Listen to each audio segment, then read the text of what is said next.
Let's take a look at this.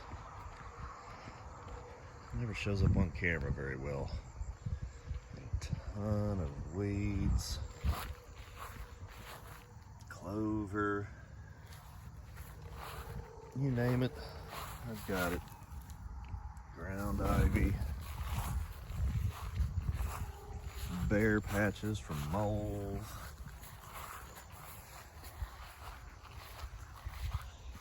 nimblewill. This stuff, it's horrible.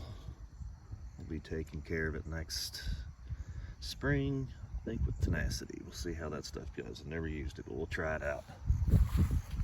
Right now I'm just trying to feed it properly. Started last fall in 2019. It's 2020 now, August 2020. A ton of nimblewill down here. It's so thick, it almost looks like a Bermuda stand. It's in here. It's hard to see. It just mowed. This stuff is horrible. As soon as it gets frost out, we get a frost outside, it's going to turn brown, which sucks. Then it won't green back up until about May next year.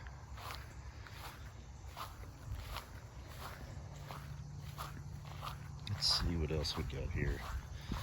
I'm not sure if these bare spots here, bare brown spots here, are brown patch or what. I don't know if it's Poa annua, which I have a ton of as well.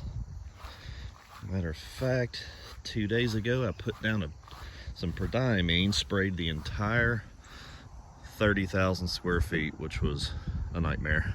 Took 6 tanks, 4-gallon tanks. And I'm no spring chicken, definitely no spring chicken. Nor am I in good shape. But down in this area, I have so much Poa annua. You cannot see it right now because it's already died and is waiting to germinate. Like right now, it's 62 degrees out here. I think the soil temp is still just over 70 degrees. So it'll be trying to germinate soon. Hopefully that prodiamine will stop that. And then I think in November, I'll probably put down another application. And I guess in the spring, I'm gonna have to switch to Dithiopyr or whatever it's called, and then we'll try that. Because I certainly have crabgrass, foxtail. I have everything, absolutely everything.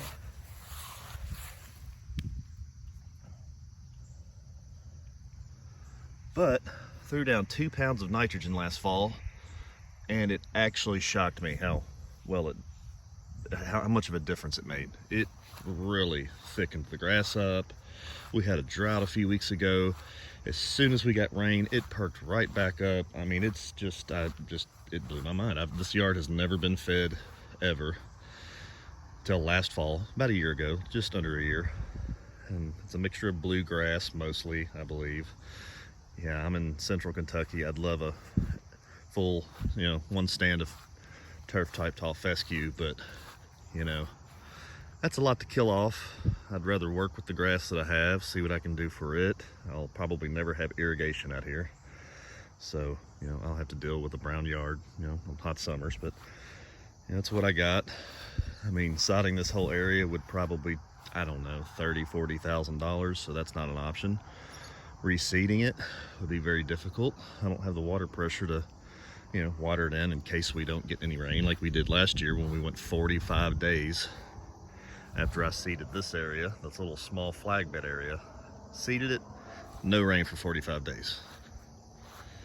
So I had to irrigate it, and I can only run 2 sprinklers at a time. I needed 6 sprinklers total, so I had to get a timer and put 2 sprinklers on each port, and had 3 different timers going, alternating. So it was kind of a nightmare. It was not fun.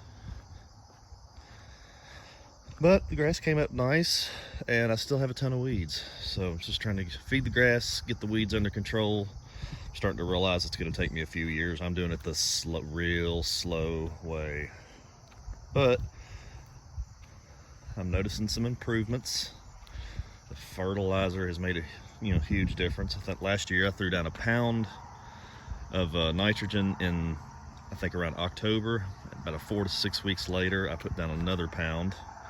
And that's most of my information. I get it from the University of Kentucky. They've got an awesome turf sciences website with 30 or 40 PDFs just on lawn care. I mean, funguses and weed control, fertilizing. You want a low maintenance yard, medium maintenance, high, medium, or very high. You can do it. I'm doing their medium, which is 2 pounds of nitrogen in the fall, 2 split applications, and that's it.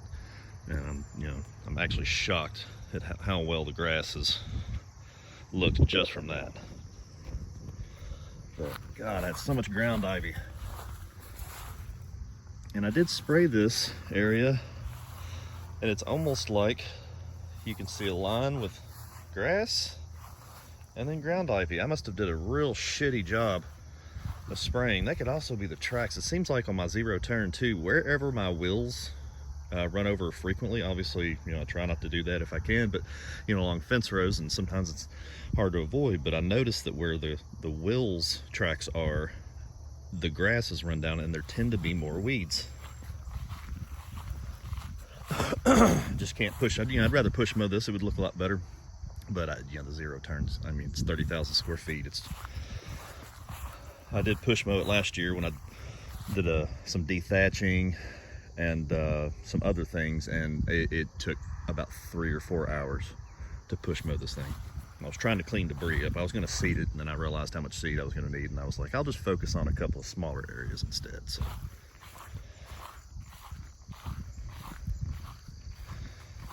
But I use the University of Kentucky, obviously, the lawn care nut. I think, and Ryan Knorr, those are the 2 people that I first came across. God, their videos have been amazing. But I've got a lot of problems in my yard. I think this is for moles.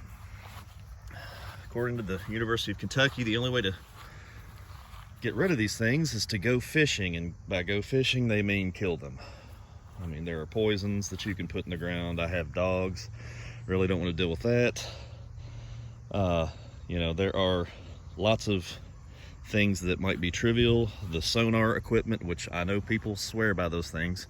I've been in many arguments with a couple of family members about them. But the studies show that they don't really work, or they work temporarily, but then the moles get used to them and then they come back. So, according to UK, the spike traps, which is horrible. I hate killing anything. I really do. I love animals, but these things just destroy my yard.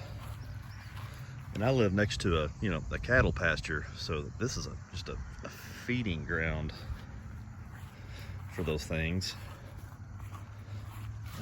But they have, most of these big bare spots that I have that are just weeds are either from my zero turn, because there's only so many ways I can mow next to a fence row. It's just really hard. The tire tracks are hard on the turf. Turf dies back, then nothing but weeds come back, because they apparently don't mind the traffic. And I've got some big problems here, and it's gonna take me a few years to get this under control, but it's been a lot of fun. 3 years ago I could not have cared less about this stuff. I've always been into gardening. I've loved that, and vegetable gardening and trees, and now I don't know. I caught the lawn bug, and I would love to see a nice stand of mixed turf here. It'll be a mixture of bluegrass and turf type tall fescue, but I'll try to document some of this stuff. I'm no video editor. I've just got a cell phone, and I'm gonna walk around and show you things. Here is a firelight hydrangea that I planted last fall, I think. It's gonna take it a few years to dig in, but it can get up to 10 feet tall by 10 feet wide. We'll have big yellow and white blooms on it early in the season, and then they'll turn into these reddish reddish kind of flowers. I don't think the flowers are too healthy right now. I just planted this thing and it doesn't have the roots for it. So a couple years, I think it'll be spectacular. That's Snowball. Don't ask. Let's see. Here's a fig tree. I live in central Kentucky and there's only one fig tree that we can grow here outside year round, and that is a Chicago Hardy. Seems like it's doing okay. It's got plenty of new growth, I think, plenty of time to harden off so it can survive the winter, and then hopefully I'll get some figs in a couple of years. I actually planted two, but the other one is not doing too well. Not doing too well at all. All right, well, this is my yard. I guess I'll upload this, see what happens, see if anybody's interested in watching this transition over the next year or two. And you know, I always like tons of input, any advice. You know, there's no one way to grow a lawn. Here's an area I seeded over last fall. Man, it looked horrible. It was nothing but brown, and now it looks a lot better, but I still have a ton of weeds. Yeah, there's nutsedge in there, lime green nutsedge. I got the Nimblewill, which is probably an awesome band name. Nimblewill. I don't know who the hell named that. I need to mow this today. I push mow the areas in front of the house because it just, you know, my zero turn just tears up the turf too much. Too much turning, it just looks better. It's a lot of work for me, but it's good exercise. I'm 42 years old. I don't get a lot of it. I work in IT, sit around a lot, so it's my exercise. People think I'm crazy, but I'm pushing on about 10,000 square feet. It's not too bad.